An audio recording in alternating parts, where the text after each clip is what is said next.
Hi, everybody. My name is Michelle, and I'm the owner of Wheat and Chaff Healing Hearts in New York. And today's little video is to show you how to set up a sacred circle. And what is a sacred circle? A sacred circle it's really an intention to surround yourself with protection. So if you're about to embark in a meditation or an attunement, or maybe you're going to go into a trance and maybe you want to speak with your spirit guides.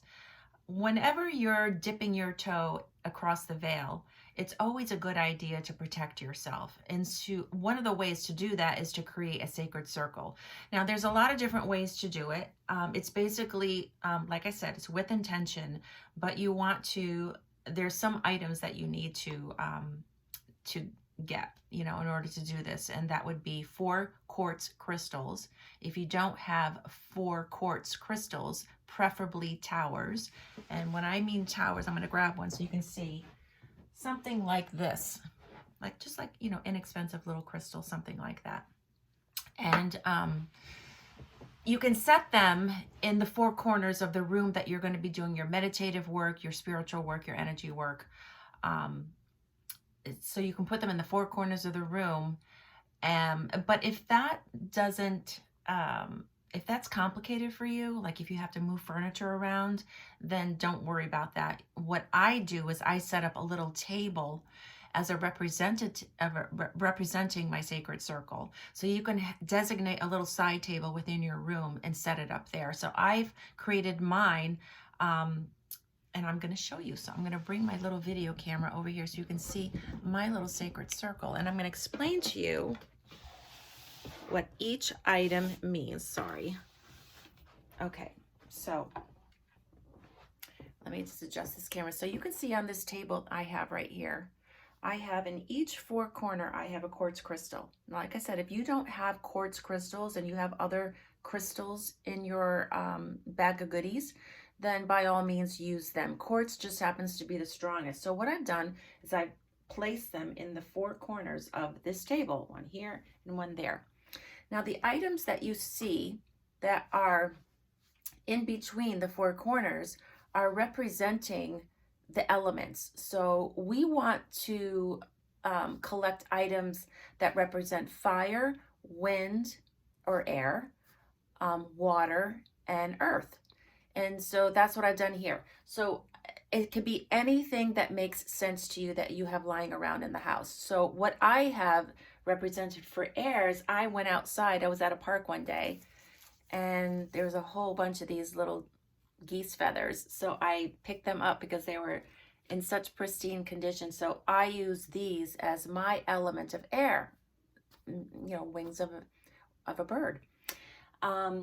What I have here represents fire. So before you even begin to set up your little table here, your little sacred space, you want to make sure that you whip out your phone. Your phone will have a compass on it, and that's going to tell you exactly where to place the elements, the symbols for fire, or, earth and all that stuff. So you always want to place here the feathers in the east, because the feathers are representing Archangel Raphael, and he is the archangel from the east, and that's where I put my symbol of air. Okay, now we have in the back here a symbol for Archangel Michael. This is the south part of my table. Archangel Michael represents fire, so that's why I have this little candle. So that's my symbol for that. And then I have over here a little fishy, or you can do seashells or anything or a glass of water, anything that is going to make sense for you to represent water. So that is Archangel Gabriel. He comes from the west. So you're going to put your symbol for the west, Archangel Gabriel, in the west corner of this table and have a little symbol of water. And last but not least is my little Winnie the Pooh, because he's the only thing that I have that I could find laying around my house without getting too complicated that represents earth.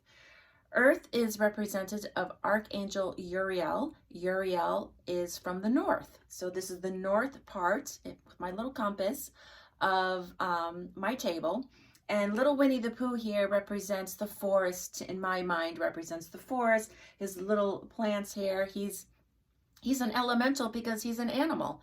So that's all elementals, earth, animal, plant kingdom. So if you have like a plant, if you have anything representing earth, the elementals, animal kingdom, plant kingdom, those are good things to use to represent the north, Archangel Uriel. So this is, and what I put in the center is just something that I had nice. It happens to be, oh, I can't remember the name of this crystal. I think it's, oh, I'm going to say it wrong. It's calcite or something like that. But yeah, so you can just put something that means something to you. It could be anything in the center, or you can leave it completely blank. But this is my little sacred space, my little sacred table that I created, sacred, for when I do it for when I do Reiki work. I do a lot of classes online. I do like language classes, and I teach people online. And so I always make sure that they set up their sacred table, their sacred space. When we are conducting this class, I set it up on my end as well. And again, anytime that you are dipping your toe into across the veil, when you are intentionally meditating to connect with your spirit guides, your angels, or anything that you can't see in your 3D reality, it's a good idea to set up your sacred space using these. And it's all intentional. So it doesn't have to be perfect. It doesn't have to look like mine. It could be anything that feels right and resonates right with you. So I hope this you enjoyed this little video on how to create your sacred space. And I look forward to hearing from you guys soon. Thanks. Bye-bye.